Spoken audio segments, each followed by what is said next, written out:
banana slam jam.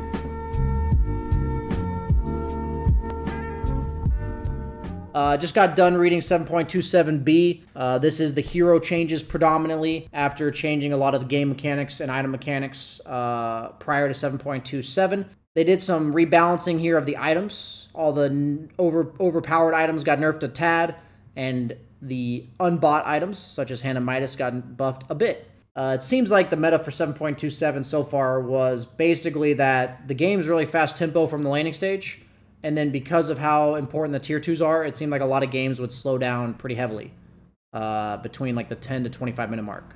So it seemed to favor these heroes that were pretty strong in lane, such in the carry role, and then would choose to farm for the next like 10 or 15 minutes. And it really promoted Battle Furies, really promoted like Radiance builders, and you basically wanted to pick carries that would be the most reliable, right? They would get these items pretty much every game.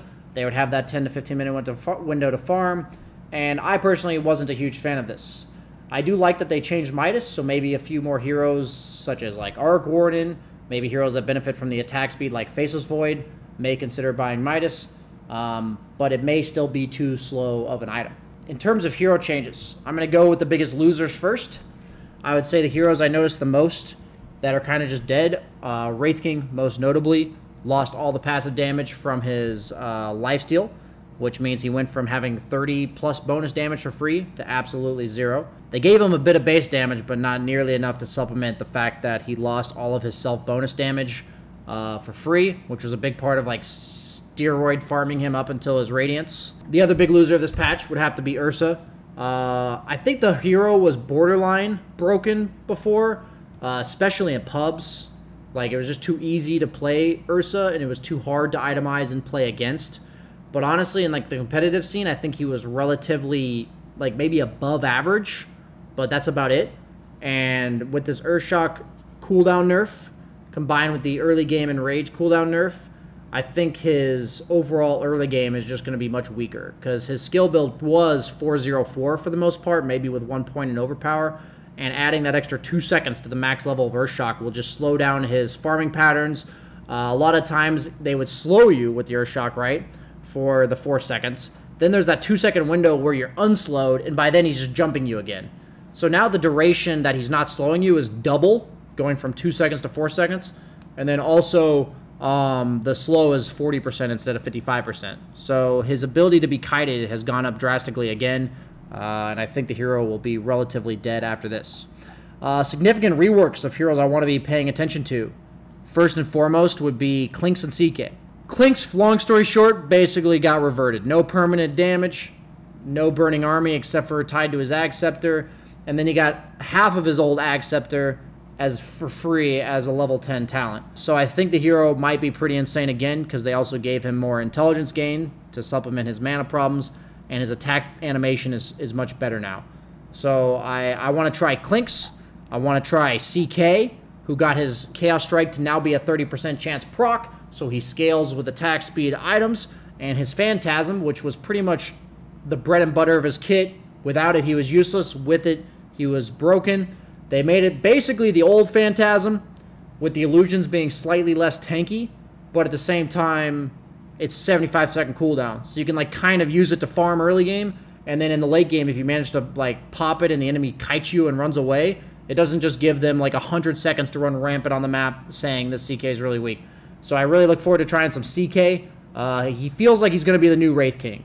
A hero that just has sustain lifesteal, sustain like free damage, and then eventually comes online with a couple small items. I think the Echo Saber is really nice for him. Like the Armlet Echo Saber into eventually a Silver Edge will be really nice for CK. It solves all of his mana problems they used to have. His overall like scaling is now there.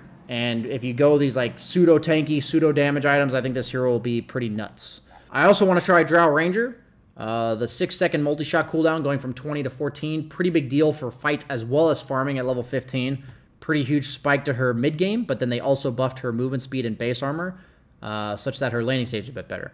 So a little bit better in all stages for Drow. Last patch, we were seeing a lot of Anti-Mage, Wraith King, Ursa, and Spectre at the highest level. Those were like the 4 most predominant carries that you would see primarily.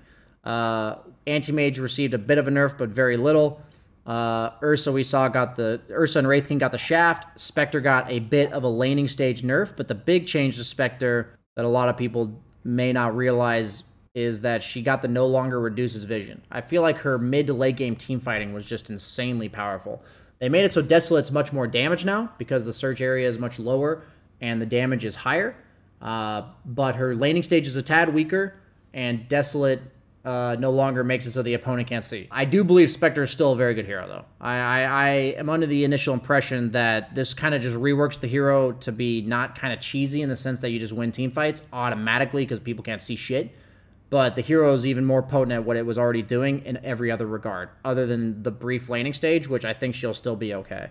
The Terrorblade no longer losing movement speed on meta is a big deal for me. I think that's a huge change. Tiny got turned back into a core, but if you read his abilities, it's basically the same as he was like 2 years ago when he was picked as core, but Tree no longer gains bonus damage on denies, and it no longer cleaves on denies.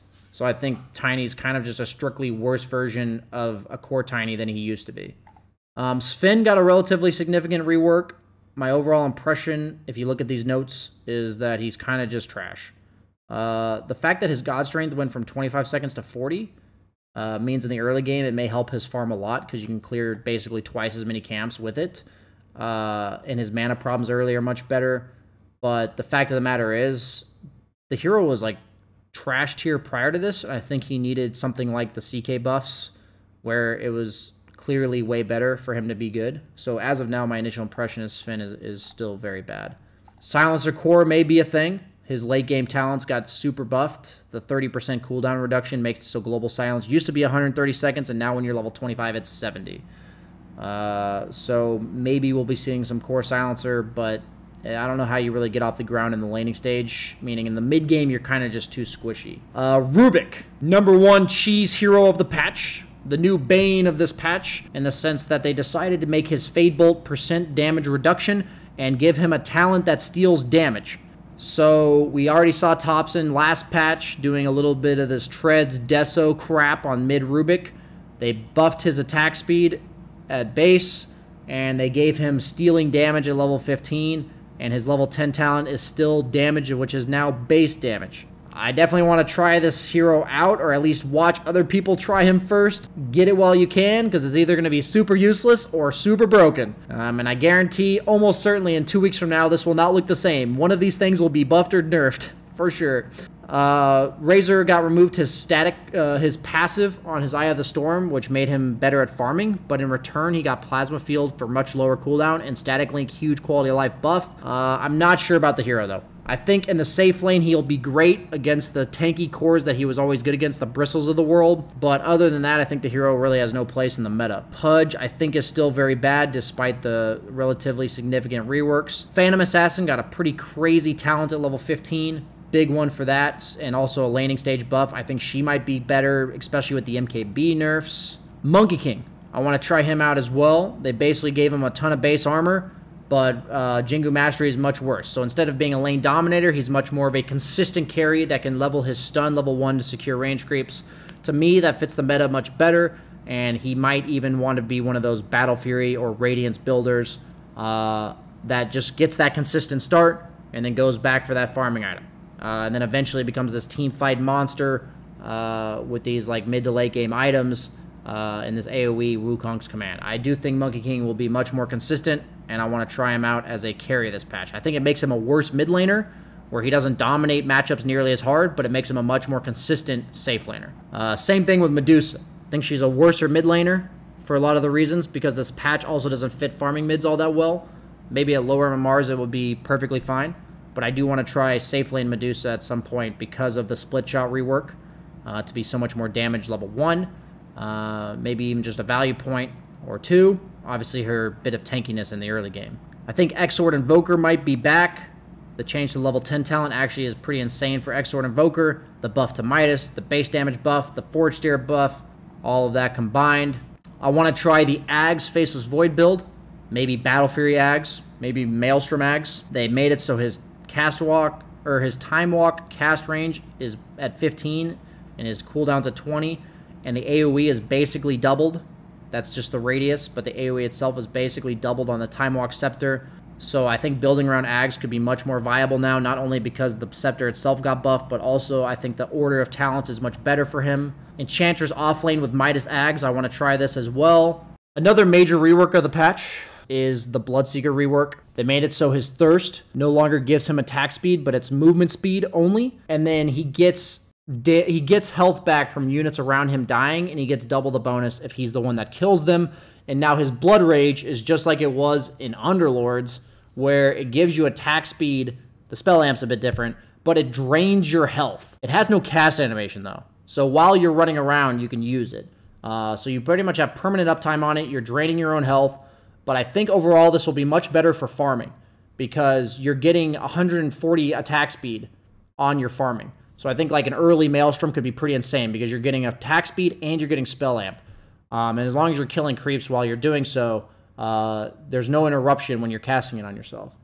And it could potentially open up support Bloodseeker because of the fact that you give all of these bonus, like 140 attack speed consistently, as long as the target is sustaining, is pretty insane, as well as spell amplification. So I do want to try Bloodseeker not only as potentially a support, but primarily as a core and with an early Maelstrom. I think this hero could be quite insane in terms of the damage output he has, as well as just the basic farming speed.